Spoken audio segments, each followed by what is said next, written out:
கிறிஸ்துவுக்குள் பிரியமுள்ள சகோதர சகோதரிகளே, பலன் தரும் தேவன் எபிசோட் 1557க்காய் கர்த்தரை துதிக்கிறேன், மகிமைப்படுத்துகிறேன். இந்த நாளிலும் ஏசாயா 5ஆம் அதிகாரம் 19வது வசனம். நாம் பார்க்கும்படி அவர் தீவிரித்து தமது கிரியைகளை சீக்கிரமாய் நடப்பிக்கட்டும் என்றும் இஸ்ரவேலின் பரிசுத்தருடைய ஆலோசனையை நாம் அறியும்படி அது சமீபத்து வரட்டும் என்றும் சொல்லுகிறவர்களுக்கு ஐயோ. ஆண்டவர் வருகிறார், அவர் விரைவில் வரப்போகிறார். அவர் வருகையிலே நாம் எடுத்துக்கொள்ளப்படுவதற்கு பரிசுத்தம் ரொம்ப முக்கியம். ஆண்டவருடைய வருகையை கேள்வி கேட்க முடியாது. ஆண்டவர் வரட்டும் அல்லது ஆண்டவர் வந்து எனக்கு நேரடியாக பேசட்டும், சொல்லட்டும், அப்பொழுது நான் பரிசுத்தமாய் மாறுவேன் என்று சொல்ல முடியாது.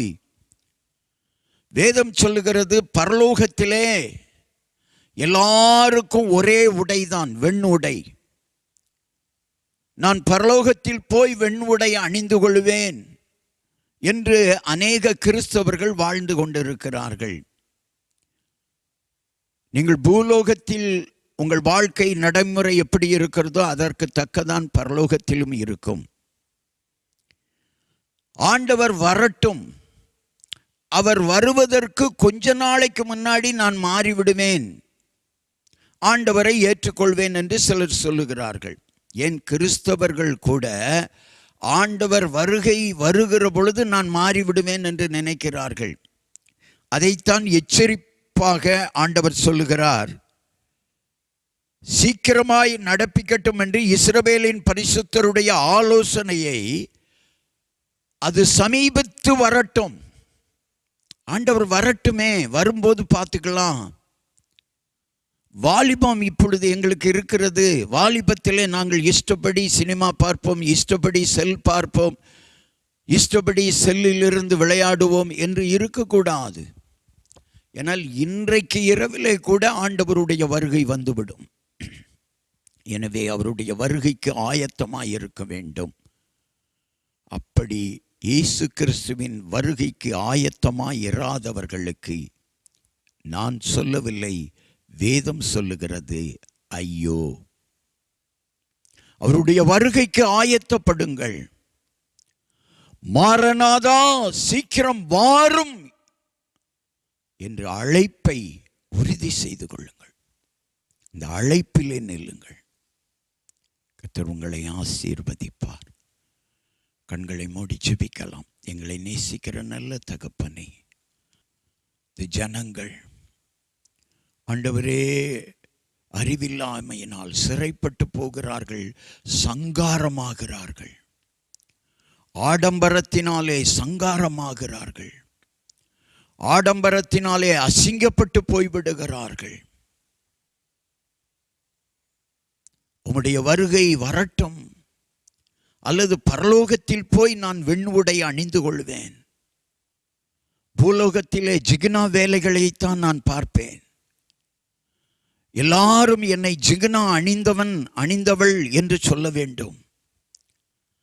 எல்லாருடைய பார்வையும் என் உடையிலே இருக்க வேண்டும். அல்ல, வாழ்க்கையை கர்த்தர் பார்க்கிறார். ஒவ்வொரு கிறிஸ்தவனும் நடமாடும் ஒரு வேத புத்தகம். உடையிலே, உணர்விலே, வாழ்விலே, செயல்களிலே இயேசுவை காட்ட வேண்டும். அதுதான் உண்மையான கிறிஸ்தவம். செய்தியை கேட்டுக்கொண்டிருக்கிற என் அன்பு கிறிஸ்தவ சகோதர சகோதரிகளே, உங்கள் உணர்விலே இயேசுவை காட்டுங்கள். உங்கள் உடையிலே இயேசுவை காட்டுங்கள். உங்கள் உள்ளத்தின் செயல்களிலே இயேசுவை காட்டுங்கள்.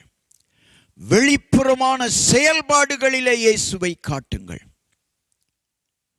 இயேசு வரட்டும், நான் மாறுவேன் என்று இருப்பீர்களானால், அல்லது இந்த உலகத்தினுடைய போக்கோடு இணைந்து ஜிகினா வேலைகள் செய்வீர்களானால், வேதம் சொல்லுகிறது உங்களுக்கு ஐயோ.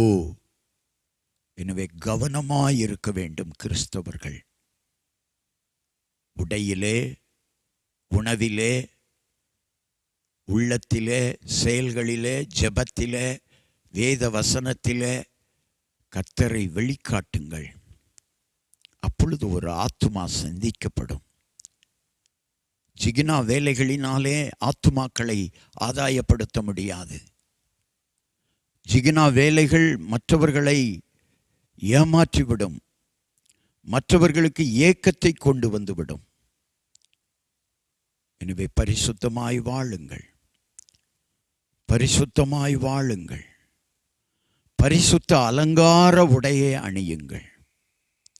தேவன் உங்களை ஆசீர்வதிப்பார். அவர் வருகை சமீபம்.